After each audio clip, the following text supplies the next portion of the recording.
ఓం శ్రీ సాయిరామ్. పోతన భాగవతము ప్రథమ స్కందములోని 76 వచనం 77 పద్యం తెలుసుకోబోతున్నాం. సాయిరామ్. ముందుగా 76 వచనం. బుధేంద్ర, వ్యాసపుత్రుండైన సుకుండను మహాయోగి సమదర్శనుండి ఏకాంతమతి మాయా శయనంబుల వలన తెలిసినవాడు. గూఢుండు మూడుని క్రియనుండు నిరస్త ఖేదుండదీయుం కాక.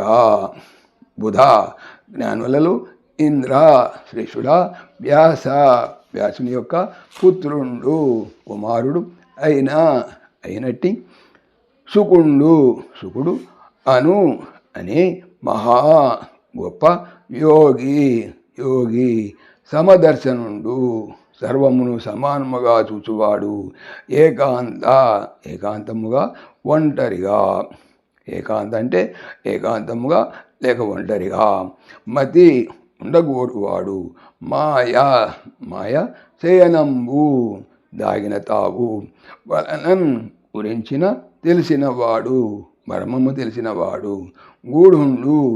గూఢుడు సాధారణముగా వ్యక్తము కాక ఉండేవాడని కూడా చెప్పుకుంటాం. మూఢుని తెలియని వాణి, క్రియన్ వలె ఉండును, నిరస్త తిరస్కరింపబడిన, ఖేదుండు దుఃఖము గలవాడు, అది కూడా కాకుండా. భావము. సుధీమణి సుత, వ్యాసు భగవాని పుత్రుడైన సుకుడు మహా గొప్ప యోగి, విరాగి, సమదర్శనుడు, బ్రహ్మజ్ఞుడు, మాయాతీతుడు, సర్వజ్ఞుడు. ఆయన నిగూఢవర్తన కలవాడు, మూడునిలా లోకానికి కనిపిస్తాడు. భేదాలు ఖేదాలు అంటే నిత్యానందుడు. అంతేకాకుండా 77 పద్యం.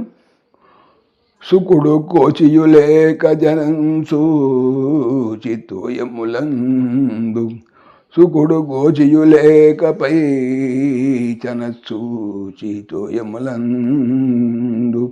లచ్చకు జలింపగ చీరలొల్లక చలులాడెడి దేవకన్యకలుహా, సుఖ అంచు వెన్క జనంగ వ్యాసుని చూచి అంశుకములన్ ధరించి సిగ్గున సృక్కిరందరు ధేనిదే.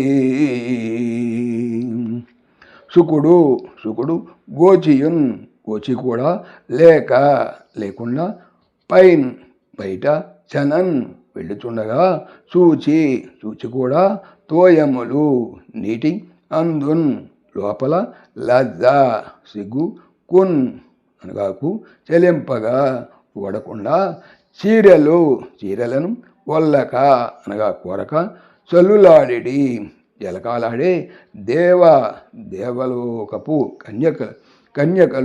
కన్యలు హా ఓహో, సుఖ సుడా అనుచు వెనకాతలే జనంగన్ వెళ్ళుచుండగా, వ్యాసుని చూచుట వలన అంశుకములన్ సన్నని వస్త్రములను ధరించి కట్టుకొని, సిగ్గుతో సృక్కిరి అనగా జంకారు మనం జంకుతామంటాం కదా, జంకారు. అందరూ దీనిది బుద్ధిమంతుడా. ఓ భావము. ఓ విజ్ఞానఖని సూత మహర్షి, ఒక మారు వ్యాసుని పుత్రుడైన సుఖమహాముని కనీసం గోచి కూడా లేకుండా దిగంబరంగా వెళ్తున్నాడు. ఆ ప్రక్క దేవకన్యలు ఒక సరస్సులో బట్టలు లేకుండా స్నానాలు చేస్తున్నారు. వారు సుకుని చూసి కూడా చీరలు ధరించలేదు. ఏమాత్రం సిగ్గుకు చలించకుండా ఉల్లాసంగా జలకాలాడుతూనే ఉన్నారు. సుకుడి వెనకాతలే వయోవృద్ధుడు, పరమ జ్ఞాన స్వరూపుడైన వ్యాస మహర్షి కుమారుని పిలుస్తూ అటుగా వచ్చాడు. ఆయనను చూసి ఆ దేవకాంతలు అందరూ ఎంతో సిగ్గుతో గబగబా చీరలు కట్టేసుకున్నారు. సాయిరామ్. పవిత్రమైనటువంటి భాగవతం చెప్పేది ఏమిటి? బాగా అవుతాము అని. ఓం దాశరథాయ విద్మహే సీతావల్లభాయ ధీమహి తన్న రామ ప్రచోదయాత్. సర్వం శ్రీ రామార్పణమస్తు. జై శ్రీరామ్. జై శ్రీరామ్. ఆత్మీయులకు మనవి, ఈ ఛానల్తో పాటుగా అనంత మహిమల శ్రీ సత్యసాయి అనే ఛానల్ మరియు లెర్న్ భగవద్గీత లైవ్ గీత అనే భగవద్గీత ఛానల్ను స్వామి నా చేత చేయించున్నారని మనవి చేస్తున్నాను. వీటికి సంబంధించిన లింక్స్ డిస్క్రిప్షన్లో చూడవచ్చు. సాయిరామ్.